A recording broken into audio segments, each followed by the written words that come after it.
Well, good morning, everybody.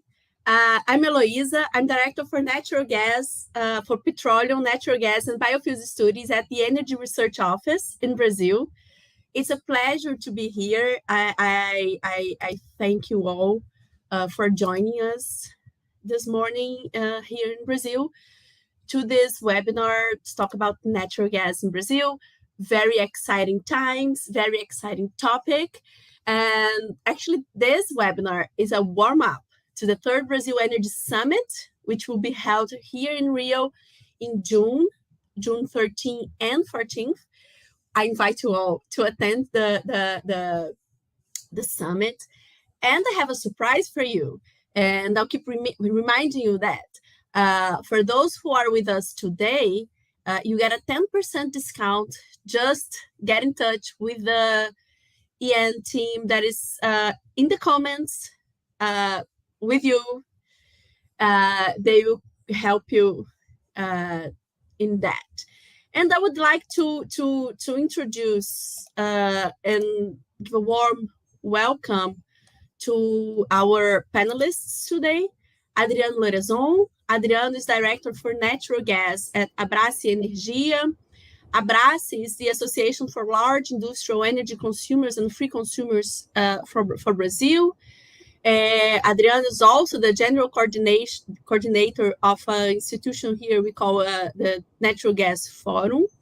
Previously, he worked 6 years with energy management and acquisition in Espírito Santo. Adriano is an engineer from the Federal University of Espírito Santo, has an MBA in Energy Economics from UFRJ, and a specialization in natural gas markets and regulation from the European University Institute. Also with us this morning, we have Ovidio Quintana, Commercial and Regulatory Director at Transportadora de Gás, TAG. Ovidio joined Engie in 2014 as a contract manager and deputy construction director at GNLS Uruguay, a joint venture between GDF Suez and Marubeni. Then in 2016, he moved to Brazil, where he served in several positions at Engie, and he played a key role in the TAG acquisition process. He led the market studies, the regulatory studies, regulatory evaluation. Both Ovidio and Adriano have great knowledge of the Brazilian natural gas market. Ovidio has a background in business administration with postgraduate qualifications in foreign trade, international affairs at Fundação Getúlio Vargas, and certification in the regulation of natural gas markets from the Florence School of Regulation. As I said, it's a very exciting times here in Brazil. We just got, yesterday morning, we got the publication of the resolution from the CNP, from the National Energy Policy Council, giving the head start for the committee for the Gás para Crescer program.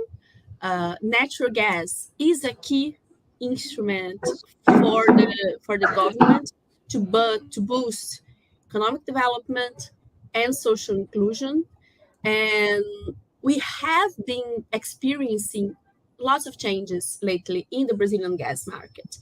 Since 2019, we got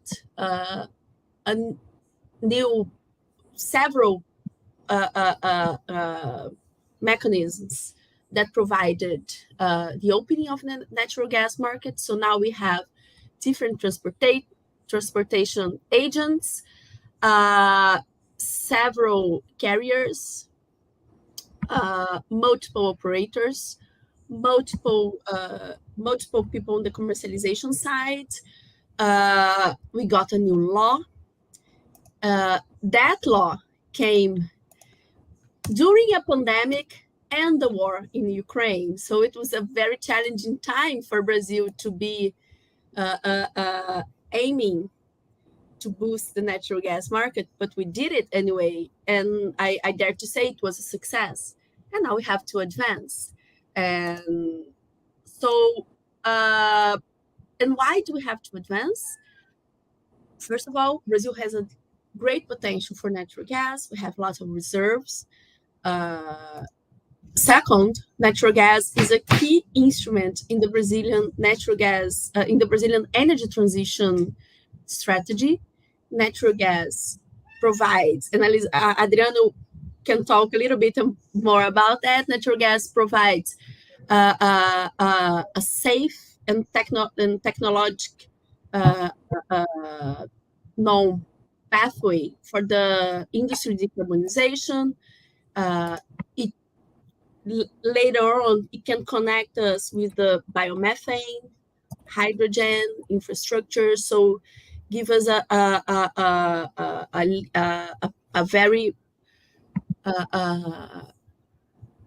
how can I say, gives a very good pathway into the future. And but I'm only the moderator, so I'll stop talking, and I'll let Ovidio and Adriano run the show. And so I'll start by asking them to present their perspectives for the Brazilian natural gas market. So Adriano, how are you seeing the future? What have we done? What have we achieved? What could we still be doing in the perspective of Abrasi? Well, thank you, Eloisa. Thank you for this webinar. It's always nice to have conversation with friendly faces here about natural gas in Brazil. I mean, our market is kind of small. We know everyone in the market, so it's nice to be here. It's nice to, and I thank you for the organization of the webinar, and also invite you all to be at the energy summit that will take place. Well, first of all, I'd like to briefly introduce of Abrasi. Abrasi, as Eloisa said, is an association that gathers industrial consumers, energy consumers, and we represent roughly 25% of total of natural gas demand here in Brazil. So that's why this is a rather important topic for us to be advocating in the market for the development for the natural gas market. I mean, our main goal is to assure that we'll have a competitive market in the future.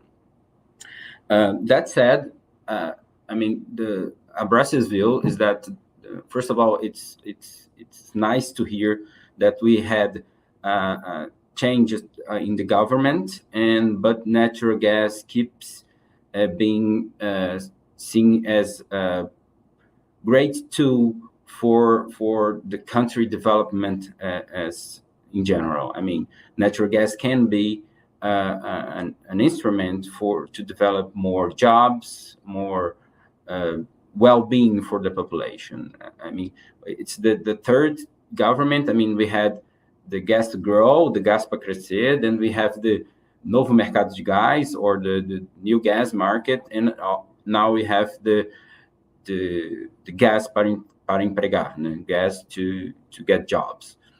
I mean, so we have different projects in different governments. So I mean, it's nice to be in this market right now, because we see the different governments give such importance for natural gas. And I mean, the main topic here in Brazil right now is that we are beginning opening this market. Actually, this process actually started last year, so it's very recent. But also we had already many developments, as you said, although so recent opening this market. And we see that this project, this new program from the government, must aim to increase our national production of natural gas, but also must assure that this new volumes that will be in the market will help or will accelerate this process of competition that started last year. I mean, that must be one of the premises of the program, because we need to have more volume, more natural gas being injected in the system, but also we have to have less concentration on the supply side, because Petrobras nowadays is the dominant player, and also we have to have more diversification on the demand side, and for that we have to have industry acquiring directly from the supporting, being part of the wholesale market, and that's why we think that the program of which was released yesterday must see and must have tools to enhance the competition on the market. Well, thanks, Adriano. You made great points. We do need more competition in production. We are all striving to boost demand, and especially from the industrial sector that has lots of potential for job creation. And that's why it's gas to create jobs, right? We want to create jobs in the upstream, in the industrial sector, in the natural gas sector itself, but also in the transportation sector, because to bring the gas from the producers to the consumers, strong and active and flexible transportation sector is a key. And we've been following, Ovidio, all the amazing job that TAG has been doing. The northeast part of Brazil, where is the main operations of TAG, but you can talk a little bit more about this, is our flagship experience. The northeast has taken the opportunity in advance. So it is already, all the states in the Northeast are already taking, reaping the benefits, reaping the fruits of this head start. So several competition in the operations, or in the production side, several operators. The distributors already have several suppliers. And a flexible, innovative transportation is a key to do that. So, Ovidio, how are you seeing the perspectives for the Brazilian natural gas market? Well, thank you, Luisa. Good morning for everyone. It's a pleasure for me to join this panel. The perspectives are very positive from our side, and when we took the decision of acquisition of TAG in 2019, I came from the shareholder side. At TAG, we have ENGIE and CDPQ from Canada, and was a huge ticket, $9 billion in 2019. I was part of the M&A team, and this decision demonstrates that we are confident on the Brazilian market perspectives.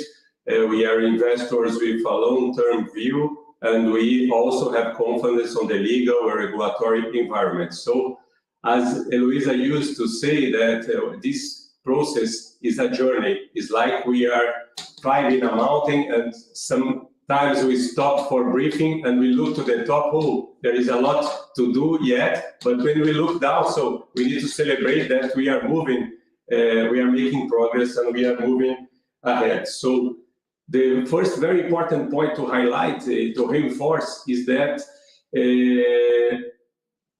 gas plays a key role on the energy transition process worldwide, and so is a friend of the energy transition. Brazil, we have gas, okay? So, but we need to do investment, coordinated investments and integrated investment to make this gas that we have available and affordable. And this is the part where we enter, promoting new investments and reinforcing the tools to allow that multiple players can use the network. So this is our main role, to attract new players, to connect the source of gas, to ensure competition. We need to make these options of gas, both the Brazilian gas, our indigenous reservoirs, but also we have LNG on the coast, we are connected to Bolivia. We need to have this mix of opportunities available for all users. This is the main role of the transport network, to connect the source, to ensure market competition, and also that we have a safe and reliable network. So this chain, when we look to the E&P, the producers, the network industry, transport and distribution, and both the demand growth, we are a very strategic part of the chain to promote Brazil economic development. And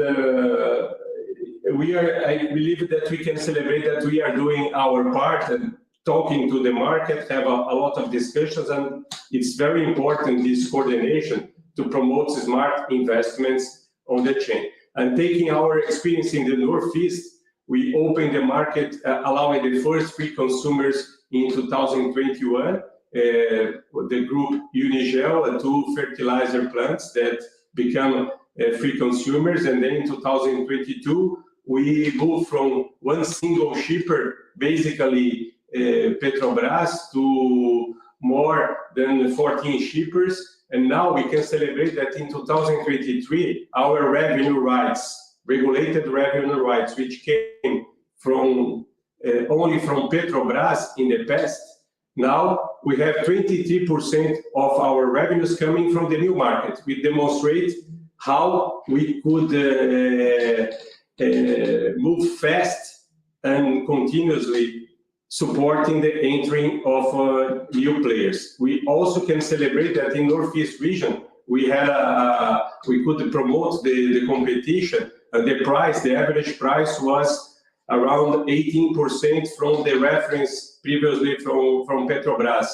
Okay, so it's a very important sign that the investment is positive. Investment is not cost. We need to support the right investments to allow the competition, and we can support the users. And Adriano is here, represent a very important association. We can support the users to have more optional alternatives, not only on price, but in terms of flexibility, in terms of the contracts, in terms of index. Okay, so and we are working on that. Well, thank you, Ovidio. Huge challenge, and I've been following all the efforts, and we are actually seeing lots of developments already. But I'll go back to Adriano. Adriano, the Brazilian industry has a clear opportunity to use natural gas to reduce emissions, boost competitiveness. We are seeing several countries, and mainly Europe, passing regulations on carbon content. They have all their, now they are discussing the border adjusting mechanism. So natural gas is a very good solution for that. so to reduce emissions and enhance the competitiveness of the Brazilian industry. But we don't see that yet. We talk a lot about the potential, but we still don't see that. And we just published, as I mentioned, the Gas para Empregar resolution. And let's talk a little bit more about that. What do you think we could be done to actually promote a higher use of natural gas in the industrial sector and for the free consumers? Well, very, very good question, Eloisa. Well, first of all, if we see over time how was the natural gas industry as a whole, I mean, from the production and offer side and from the demand side. If you take like 10 years past, you'll see that we are at the same level. I mean, the national production are the same, around 15 million cubic meters a day. And also, if you see the demand side, and we are mainly talking about industry demand, we also are at the same level. I mean, of course, there are some variation due to the thermal power generation, but I mean that depends on the hydrological situation of Brazil. But under the firm demand, we are at the same level for the past 10 years. I mean, and why is that? I mean, we have gas. Is this a chicken egg problem? And I don't think so, because I mean, we studies that we have done, we see that the demand can be we can have more demand if we can have more demand if you have lower costs. That's one. I think that's a premise for us. More demand can be achieved if we've had a more competitive cost in the end of the chain. I mean, for the past years, Petrobras set the price of natural gas. But I mean, that's why we emphasize the need for more competitiveness, because we have to find which would be our natural gas price, not set by the dominant player. And why I said that due to your question, I mean, there are some segments that we could help to decarbonize our industry using natural gas if the final cost were more competitive. I mean, I can say about, for example, the steel mills or the cement industry. I mean, they use a lot of coal. And we have a lot of production of steel and cement here in Brazil. They use coal, they use pet coke, they use many fuel fossils that are more that emit more CO2. And if you had a natural gas, a final cost of natural gas more competitive, we could enhance production, boost demand of natural gas, helping to decarbonize the industry, giving more competitiveness for this interest, especially on the European market. So we are talking about, in the end of the day, we are talking about what would be the correct final cost for natural gas to replace this more polluting fuels. And also, I would say that this movement to open the market to have more demand, more investments on the infrastructure side, like Ovidio said, also gives more stability for the biomethane industry.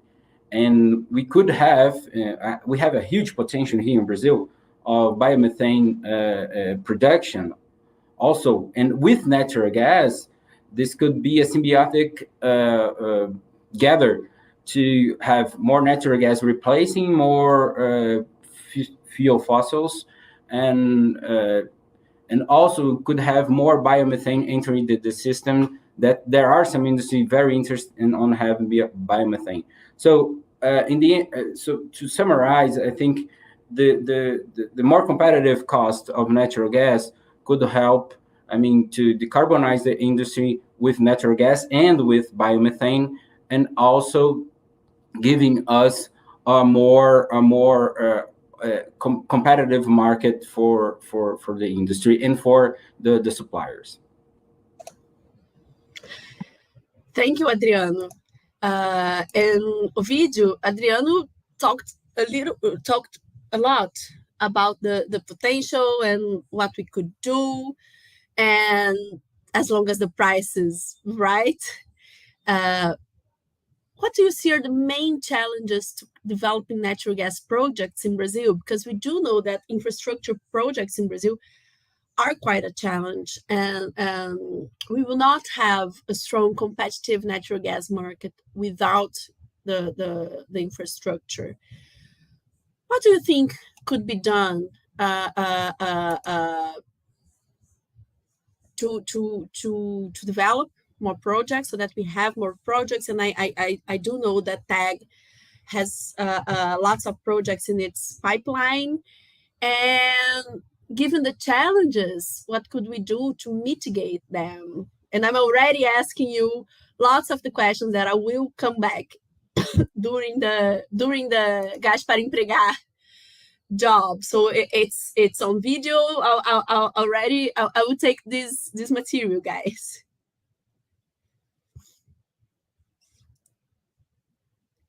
No, it's on mute.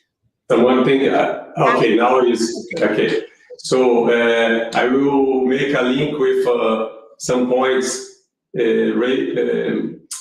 talked by Adriano to answer your question. When you look to the gas cost or gas price, depending on in which position, if you are the seller or if you are the buyer, but when you look to this gas price, we have three main pillars. I mean, the gas itself, the molecule from the E&P side, the logistic to make it available, the network industry, transport and distribution, and the tax side, okay? So we will never have competition if we don't grant to the users the option to choose. So our concept is to plan the infrastructure efficiently. I mean, even transport and distribution, because they are complementary, okay? So we need to coordinate the right investments to reinforce this power of make efficiently the alternatives available to the users. So this is the main driver to promote competition and also a safe network, a reliable network. So we are working with this perspective to promote the competition. For this reason, one of the main challenges, I believe, in a country, a huge country like us, is to coordinate efficiently and these drivers of investment on a national perspective, an integrated network to allow that the gas that are being injected in Sergipe can be traded on the whole country, the pre-salt can be traded on the whole country. Bolivia that is connected, the gas is available for the whole country, because if I put ahead of a consumer, an industrial consumer, if I have the option to buy, to choose, it brings me a lot of power. Even if I not buy from one specific source, if this source is competing, can reduce the price of my current supplier. So this is a must. And the main challenge that we need to understand that we migrate from a very concentrated system where Petrobras in the past was the main, and we need to celebrate that they did a lot of investment and we have an integrated network in the country. But when a certain way they planned in the past the investments with this national perspective. When we move to a positive environment of several players, it's positive, but we cannot lose the intelligence that promoted, even with some decentralized and private decisions along the chain of investment, we can keep a coordinated view to support the country growth. This, for me, is one of the main challenges in a country that different than Europe, and I can use the example of France, one of the countries that we operate in the same area of Minas Gerais state in Brazil. We have 5 times more infrastructure than we have in the whole Brazil country. So, and we are not producing gas in France. So it's and we need to design the infrastructure, and we have very good directives from the CNPE, the National Council of Energy Policy, and even on the new gas law. But we need, and you have an important role in the planning agents, Eloisa, to look the system on an integrated perspective, and our role is to make this planning become reality, okay, in a smart way. And we are doing already some important investments.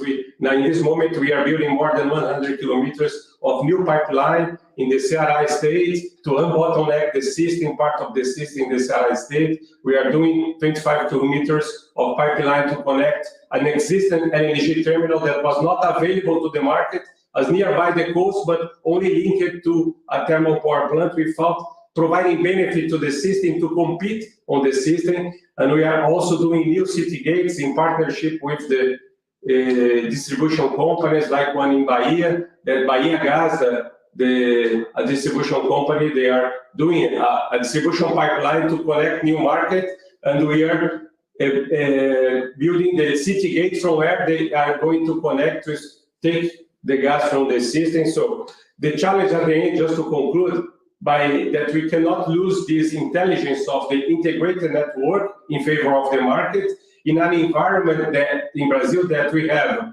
2 agents, one dealing with the electrical sector, ANEEL, another dealing with oil gas, ANP. And when you go to the gas, we have 27 agents, because on the distribution side, each state has its own agents, and it's more, we have more benefit on collaborating on designing the system than competing on our part, which is the network industry. We need to play the role of transport with intelligence to support the growth of distribution. Our experience in the countries that we operate, that every 1 kilometer of transport, we can promote 8-10 kilometers of distribution in favor of the market.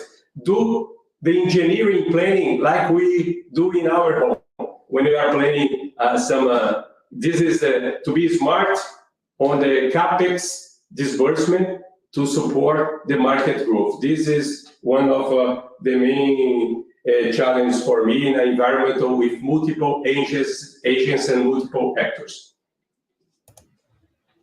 Well, thank you. And I would like to add just information to the public that TAG is also leading or joining probably our first natural gas storage project will come in line in the northeast part of Brazil, and the transportation company that is the company that's leading the project is in Alagoas, is a producer, but I know that it's also a challenge, right, Ovid, because you have to provide different services, and I think the NG experience helps with that, right?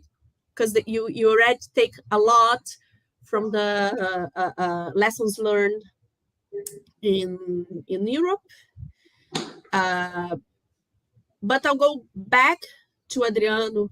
We've talked about prices and the challenges for Brazil. We've talked about infrastructure, and Ovidio mentioned very correctly the regulatory framework, the challenge to harmonize the regulatory framework and to build a regulatory framework that actually provides an efficient way for the market to evolve, we started talking about the environmental concerns. But Adriano touched the point of market concentration. We had only one player, Petrobras, and now we have a few more, but it's still a very concentrated market. And there's lots of debates on the gas release and the role of what that could have in promoting competition. Can you talk a little bit about that, Adriano? What's your view on the gas release and the perspectives for more competitiveness in the Brazilian gas market? Great, Eloisa. Great question. I mean, as I said, we had basically a monopoly of natural gas until 2021. Only Petrobras sold natural gas to the market, and then we had a beginning of opening this market on last year, as Ovidio said. We have new players. We had new offers from different producers. We have new shippers, and this competitiveness started to lower a little bit the price, because until then Petrobras was the only one. And how we see the market today, I mean, Petrobras is still very dominant. I mean, 80 to 85% of the market is Petrobras market share. And as we see ahead for the future, I mean, at least for the next 5 years, we see this concentration might be increased due to new projects that are coming, especially, I mean, could say Route 3, regarding the production from Búzios field, are 100% Petrobras. And so Petrobras could increase this concentration of the market. And we see this as a huge problem to achieve this competitiveness that I mentioned earlier. And what can we do? I mean, we build a new natural gas law, very inspired in the European market. And one of the instruments that we saw that was applying in the European gas market was the gas release programs. I mean, they were necessary instruments to reduce the incumbent role in the market, to increase some or to have some competitiveness in the market. And we see this as a necessary instrument that we have to apply here in Brazil. And maybe we could start this program measuring the volumes that Petrobras still acquires from third parties that are not Petrobras' own production. I mean, how much is that? We don't know. It's not public information. I mean, we know that Petrobras imports from Bolivia. We know that Petrobras imports LNG. But how much gas does Petrobras still buys from other producers? This is a figure that are not public. We estimate it could be 5 to 10 million cubic meters a day. This is relevant for Brazilian market. I mean, so if we see how could we start the gas release program, we could think of how much gas Petrobras still buys from third parties from Brazil. It buys, for example, from the PPSA that are a public company. So we need to have this discussion. I think we need to have the discussion on the gas para empregar program that was released yesterday.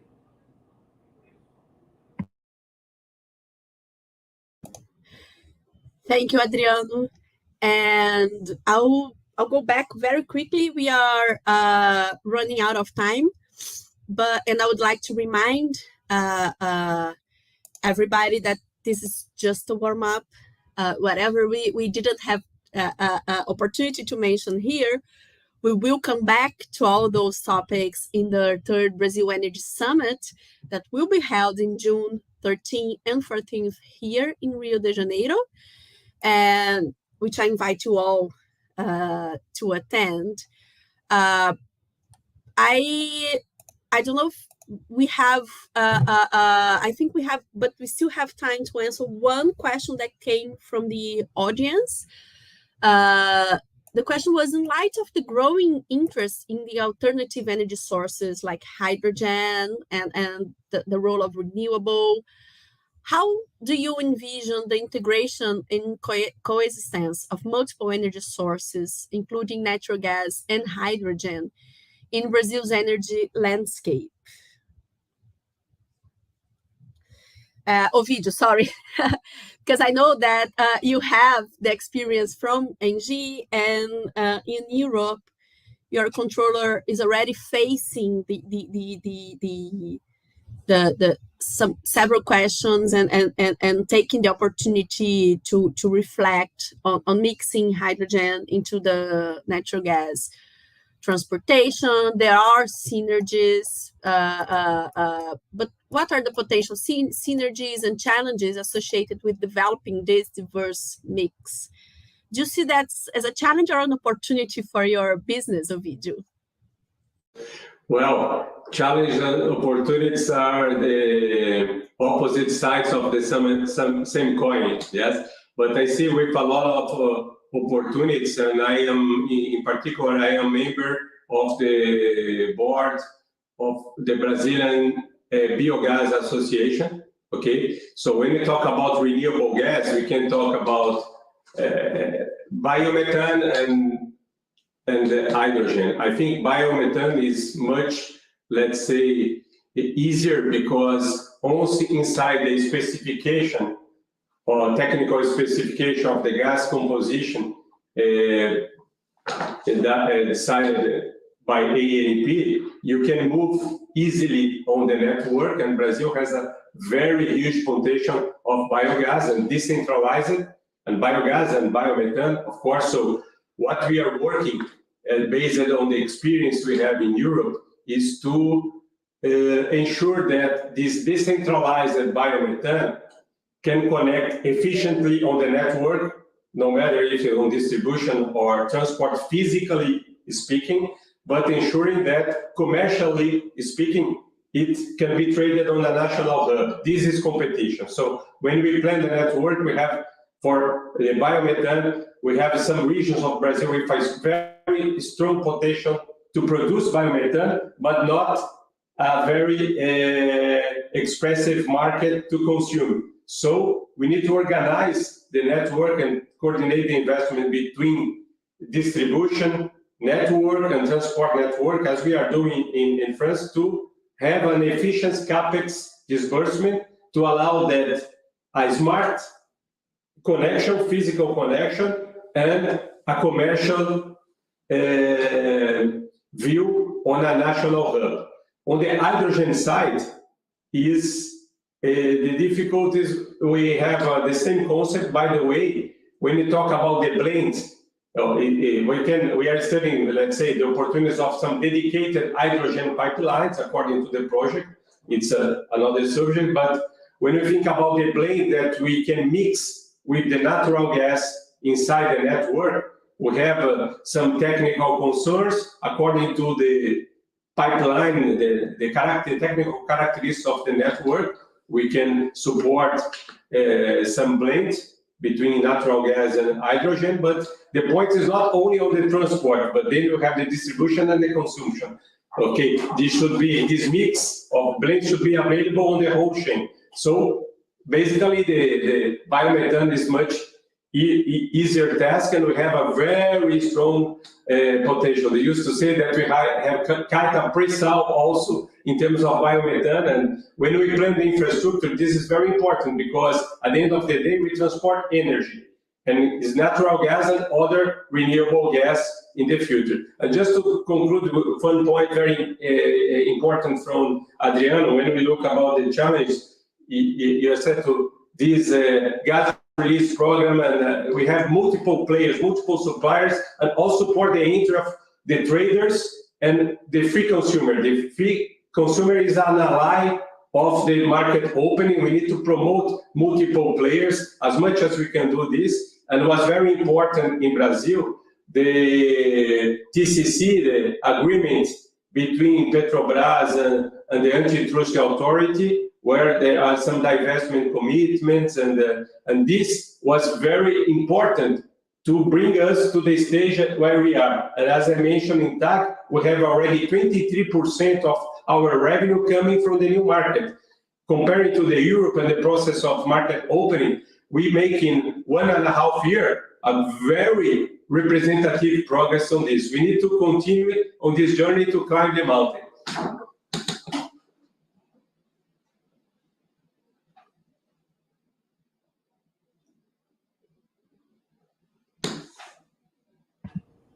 Okay, sorry, I was speaking on mute.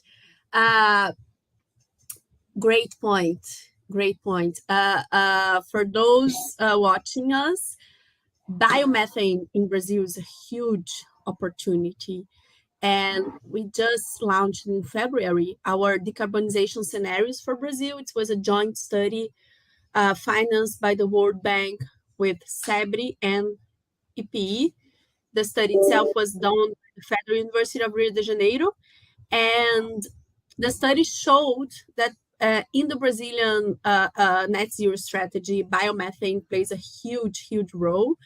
And actually, it helps to ensure a smooth transition. It helps us to guarantee that we are going to use our infrastructure. It's good for the industries, right, Adriano? Because then you can you change to natural gas, and then from natural gas to biomethane with the same equipment, so you don't have switching costs. But I think I've already run out of time, so I'll open for final remarks from Adriano and Ovidio. Adriano, can you say some final remarks for the public? Sure. I mean, final remarks for especially from people from abroad that when they see Brazilian market, I mean, we have huge potential of natural gas. We have huge natural gas resources on pre-salt, but on shore. We have huge potential and resources regarding the production of biomethane, as you said. We have a strong industry here in Brazil, and I mean, we are in the maybe in the edge of gathering this interests of increasing demand and increasing production to decarbonize the industry, but also to increase our industry production. That we in Brazil see this as a social need for the country. But I mean, we are on the edge. We need now, as a country, to take policies and to bet on policies that will enhance or will allow this encounter to happen. I agree with Adriano. We have a lot of opportunities in Brazil. It's a good environment to invest. We are here as shareholders for more than 25 years, and we want to stay for more 100. And I would like to reinforce that we have multiple alternatives in Brazil when you think about energy. Natural gas is one very important on this global picture, and to promote Brazilian development growth, but also the renewable gases and also renewable energy. And we have the benefit of a multiple choice, and we cannot lose the intelligence to coordinate this on an integrated perspective and apply long-term view to boost the new investment. So, and the transport play a key role to boost this market in the natural gas or renewable gas, to reinforce the concept of hub, providing competition to the users and also a reliable supply for the market. Well, thank you, Adriano. Thank you, Ovidio. We are out of... it was very short. No, a little. and when you talk about decarbonization, we can double the gas market, reducing emissions, because we have a lot of room to replace other fossil fuels, increasing the natural gas. This was, thank you. Thank you, Ovidio. Great point. Also, for those who do not know, the Brazilian energy matrix is already very clean, but we have around 10% of wood and charcoal use, oil products, fuel oil, for instance. So there's lots of opportunity to substitute those fuels that have higher emissions by natural gas, thus reducing emissions. And I invite you all to go back, and we'll continue this discussion in June in Rio. Thanks for being with us today, Adriano and Ovidio. It's always a great pleasure to listen to you guys, and thanks for the public that joined us here today. I invite you all to come to Rio in June. Have a good day. Thank you. Bye. Thank you. Bye bye.